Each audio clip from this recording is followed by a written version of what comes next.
आज आपल्या जो आपण आज शिक्षणापर्यंत पोहोचलो, शिक्षणापासून या उच्च आणि आपण जे आत्मसन्मानाने जगामध्ये जे जगतोय, वावरतोय एवढं सोपं नाही. माणूस पुरुषी समाजामध्ये स्त्रीला जगणं, आत्मसन्मानाने जगणं एवढं सोपं नाही. त्यासाठी स्वतःच्या आत्मसन्मानासाठी, आपल्या परिवारासाठी, मुलांसाठी आपण हा स्वतःची जो निर्णय असतो चांगला मागणे आपल्या गोष्टी सगळ्यात नव्हता. किती पॉझिटिव्ह असतो, गोष्टी जरी आपण नवीन पकडलं राहिला, एक गोष्ट जर स्त्रीमध्ये पाहिजे पकडलेला ती न टक्क्या निगेटिव्ह पॉझिटिव्ह कधी फिरू शकते.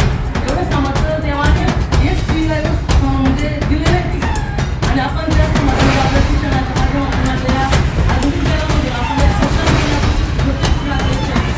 त्यामध्ये आमच्याकडे स्वातंत्र्य राज्यापैकी बऱ्यापैकी आता शिक्षणाला त्याला भरपूर आहे. मग आता मुलींना शिकवा आणि घडवा आणि पुढे जाऊ द्या.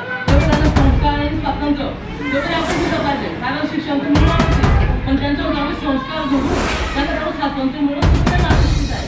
खरंच ती मुलगी शिकेल, घडेल आणि ती स्वतःचा संसार म्हणून स्वतःचा आत्मसन्मानासाठी ती पुढे ह्या आधुनिक जगामध्ये ती वागू शकते आणि शिकू शकते. आणि आधुनिक जगाची बाबतीत मी गावात आपण शोधले गोड वगैरे आणि आम्ही पण शाळेला भरपूर साहित्य वाटप करणार आहे. हे साहित्य थोडं नाही आहे, 15 ते 20 लाखाची केली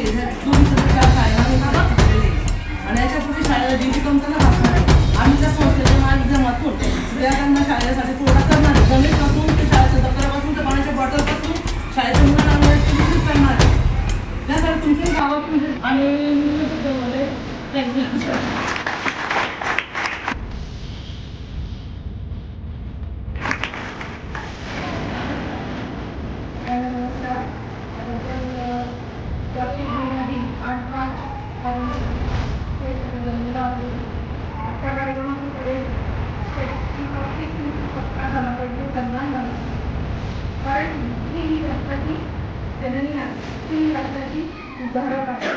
कारण की या जगामध्ये स्त्री तर काय नाही करू शकणार. त्याप्रमाणे बघतो प्रत्येक क्षेत्रात स्त्री कुठे नाही आहे, प्रत्येक क्षेत्रात आहे की नाही.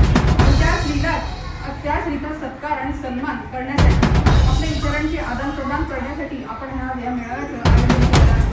आपल्या कार्यक्रमाच्या अध्यक्षस्थानी या कर्तृत्ववान महिला आहे, त्यासाठी आपण त्यांना आमंत्रित केलेलं आहे की त्यांनी त्यांच्या जीवनात शिक्षणाला महत्त्व दिलं म्हणून आज त्या खुर्चीवर बसू शकले आहे किंवा त्या दोन शब्द तुम्हाला प्रेरणा देऊ शकतात आहे. तर त्याचप्रमाणे आपल्याला या किंवा आंगणवाडीला तिथून असेल प्रत्येक गोष्ट अग्रेसर आहे. कोणीच कमी नाही आहे, पण कोणाला जास्तीत मिळालं आहे कोणाला मिळालं नाही. तर ही जास्तीत मिळवण्यासाठी आपण हे या कार्यक्रमाचं आयोजन केलेलं आहे.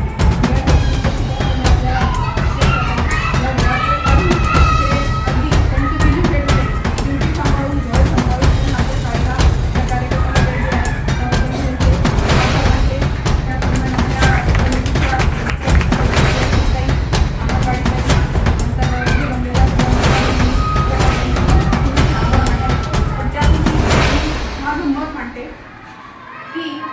इंग्लिश मिडियमचं काय फॅड आहे. जर तुम्ही अमेरिका, चीन, रशिया यासारख्या देशांमध्ये अभ्यास कराल तर तिथे सगळ्या मुलांना त्यांच्या मराठी भाषेत म्हणजे त्यांची जी मातृभाषा आहे त्या मातृभाषेतच त्यांना शिक्षण दिलं जातं. आणि हे शिक्षण का बरं तर ज्यावेळेस आपण मातृभाषेमध्ये घरात बोलतो आणि शाळेत पण ते शिकतो मुलांना जास्त लक्षात येतं किंवा ते जास्त ते आत्मसात करतात आणि मग ते मुलं पुढे पुढे जातात. जे ज्ञान आपल्याला घ्यायचे ते जर तुम्हाला तुमच्या मराठी भाषेत जर नाही शिकवलं आणि इंग्लिश भाषेत शिकवलं त्याची जी मूळ संकल्पना आहे जी मेन कन्सेप्ट आहे ते जर तुम्हाला नाही समजलं तर तुम्ही त्याच्यापुढे काय विकास करणार आहे त्याच्याकडे काय प्रगती करणार आहे. तर म्हणजे आता बहिणींना एकच विनंती करेल की तुम्ही ते इंग्लिश मिडियमचं फॅड करूच नका. समजा तुम्ही 5वीपर्यंत 4थीपर्यंत 3रीपर्यंत तुम्ही 10वी मराठी शिकल्यास आहे मुलांचा अभ्यास घ्या पण पुढे अभ्यासक्रम याच्यामध्ये इतक्या मोठ्या नवीन नवीन शाखा येतात पण मला वाटतंय की ते मागे कधी कधी आम्ही शिक्षकांसुद्धा आधी जाऊन असेल तर तो भाग सुद्धा इतकं फास्ट शिक्षण झालेलं आहे. मग तेव्हा आपल्या आरोग्यात असेल किंवा आपल्याला जे जमेल मातृभाषा ते तुम्ही जर घेतलं तर ते मुलं तुम्हाला पण कळेल की आपला मुद्दा नेमका काय शिकतो कुठे प्रगती करतो काय घेत आहे.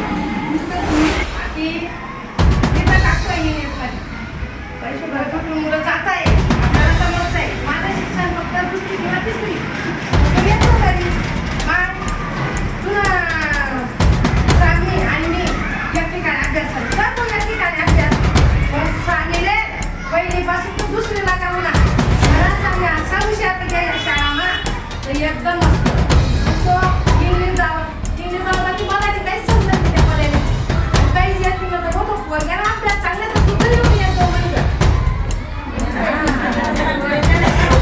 इंग्लिश तू शाळा म्हणते आम्ही बघितलं तर मला त्या पदाला होते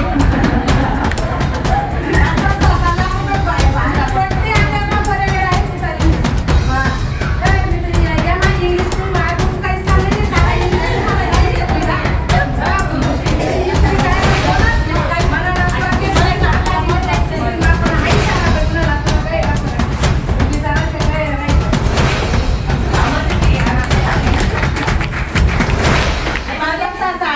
नळले पाणी घ्या होतं आणि करायचे की मला 2 शब्द त्यामध्ये किंवा तू पण त्याला दिसी थांबा 5 मिनिटं फक्त 5च मिनिटं बसा 2 मिनिटं थोडी यांच्या मागे मागे असं तरी काय मला समजा नाही, जाऊ दे आता.